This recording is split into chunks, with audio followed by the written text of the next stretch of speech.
Staying with us, Bill O'Reilly in the personal story segment tonight. Perhaps President Obama's biggest nightmare is Republican Congressman Issa, chairman of the House Oversight and Government Reform Committee. Congressman has been involved with Benghazi, the Fast and Furious gun scandal, and Mr. Obama's liberal appointments. Congressman joins us now from Washington. So I think tonight we want to try to advance the story. As we all know, the Factor audience knows what has happened. President Obama says he's going to fix it. And the only thing he's not going to fix is Benghazi. All right, that's still very murky. But he's going to fix the IRS. We're going to get to the bottom of the AP thing. He thinks it must be justified, might be justified. How do you see this thing going forward? Does Mr. Obama, can you link him to anything that's going to be troublesome for him? Well, certainly, Bill. The first thing you have to remember is with Fast and Furious, after Congress was lied to, the American people were lied to for 10 months, he asserted executive privilege and is not willing to turn over the actual records of those lies. That certainly would advance transparency even before we get to Benghazi. But he gets away with it, though, then. I mean, there's nothing more you can do. His own Justice Department isn't going to investigate it, so it's a skate. He wins. Well, perhaps, although a federal judge has a case before them. He may defy a federal judge, but we don't think so. Bill, the real problem here is there's a pattern. There's a broad pattern that agency after agency of this government, NLRB with Boeing, you can go through a litany of different entities who, if they get to court, are essentially slammed for exceeding their jurisdiction. But in the short run, this organization is great at executive orders, lousy at actually getting legislation through or even complying with existing laws. And when it comes to transparency, the American people are the losers. But everybody knows that now.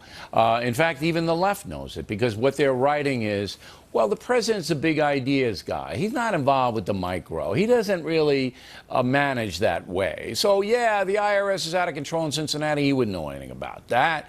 And, yeah, the Benghazi thing was a screw-up from top to bottom, but that's Hillary Clinton's fault. He doesn't micromanage Hillary Clinton.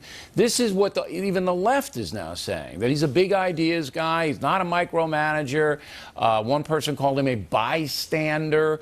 So where does this story go if that's true? I mean, you can have your hearings and you can bring these guys in. You're going to find out Morell at the CIA is probably the guy that screwed up the Benghazi stuff. And, some State Department person said no to more security.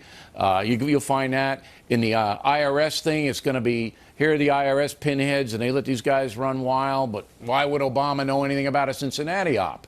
So it doesn't seem to me it's just going to go on and on and on until he goes out of office and we get a new president. Well, Bill, I'm going to look past this president for a moment and realize that, for example, with Benghazi, we have three questions that have to be answered. One, how are we going to keep future State Departments from failing to provide sufficient security and facilities and people for men and women in harm's way? Two, how are we going to have answers when they do get attacked so that there's an immediate attempt, at least, to rescue them?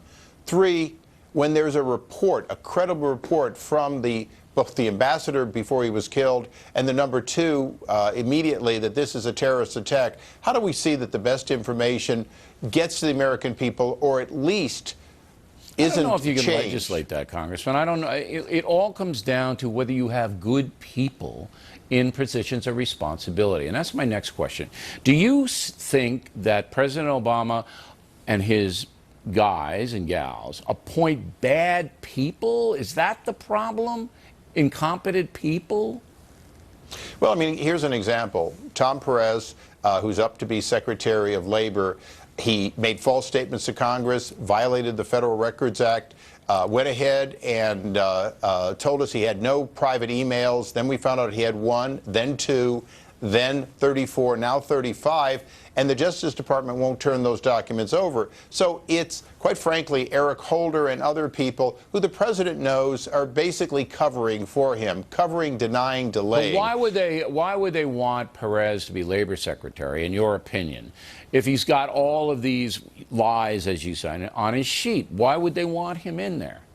Well, because he'll be controlling an awful lot of labor policy and union activities. Remember, this is somebody who went to St. Paul, Minnesota, cut a deal that stopped the Supreme Court from having a case that, in his opinion, might have changed civil rights law in some way that he didn't approve of. He's very effective at getting done what he wants to get done, but he's ideologically driven.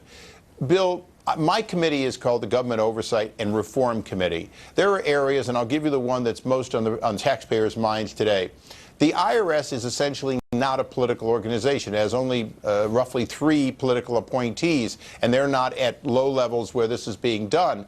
So the question is, will we provide reforms, the committees of Congress, that create a level of transparency and accountability that keeps the day-to-day IRS people from essentially falling back into this pattern of no controls? You know, we're going to have people following them around. It just looks to me like the climate of that was created here was a climate of do whatever you want if you're on the team.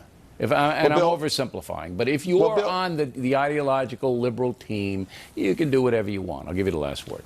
The last word is there are 12,000 men and women that work for 74 inspectors general, and they have done a phenomenal job when called on and allowed to see information. So there's hope for the American people if we can empower the IGs, as they're known, to do more of this criminal investigation, to look for more waste, fraud, and abuse, and be given access to data. And that's one of the changes we want to make sure happens during this administration. All right, more oversight by the inspectors general. That's a good idea, Congressman. We appreciate you coming on the program. Thanks, Bill. Ms. Laura